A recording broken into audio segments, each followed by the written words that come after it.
Você já percebeu em quantas situações diferentes se usa o verbo ficar em português? Ficar de fora, ficar sabendo, ficar surpreso. É um verbo bem versátil, mas você sabia que em espanhol ele tem várias traduções diferentes? Hoje eu vou te mostrar as principais e quando usar cada uma delas. A primeira e a tradução mais usada seria quedar. Então, por exemplo, ficar perto, ficar longe, a gente diria quedar cerca, quedar lejos. Tem a expressão aqui no Brasil, né? Ficar a ver navios, que seria ficar esperando algo que não vai acontecer. No espanhol a gente fala quedar plantado. Quedar plantado. E um dado interessante, para falar a pessoa que dá bolo, né? Dar bolo, a pessoa que deixa esperando, a gente fala dejar plantado.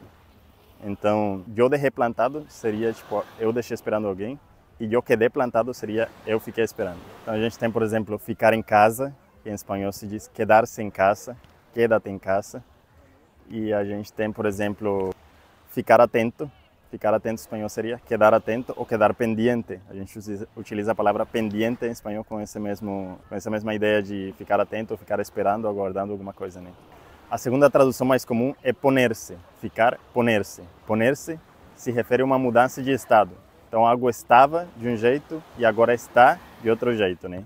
Por exemplo, ficar triste seria poner-se triste. Eu me puse triste. Ficar bravo, poner-se bravo. Uma exceção para essa regra seria quedar surpreendido, que quando acontece algo assim subitamente, a gente fala quedei surpreendido e não me puse surpreendido. E a outra tradução é volver-se. Volver-se se utiliza também para uma mudança de estado, mas é uma mudança duradoura. Então não é algo que antes estava e agora está, é algo que antes era e agora é. Então a gente tem, por exemplo, volver-se rico. Significa, eu me volvi rico. Significa, antes era pobre e agora sou rico. Ou, por exemplo, volver-se louco. Ella se volvió loca. Algumas outras expressões utilizando o verbo ficar, que em espanhol se traduzem diferente. Uma delas é ficar com fome. Então, em espanhol a gente não diz quedar-se com hambre ou poner-se com hambre.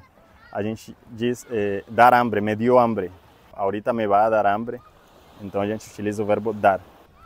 A gente tem ficar frio, que em espanhol a gente simplesmente diz tipo, tranquilizar-se, tranquiliza-te. Tem fica esperto, a gente utiliza o verbo avíspate, avispar-se. E quando é ficar, de ficar com alguém. Bom, aí depende, né? Então, dependendo do contexto, a gente utiliza besar-se, ou dormir com ela, ou me acostei com ela. A gente utiliza isso, né?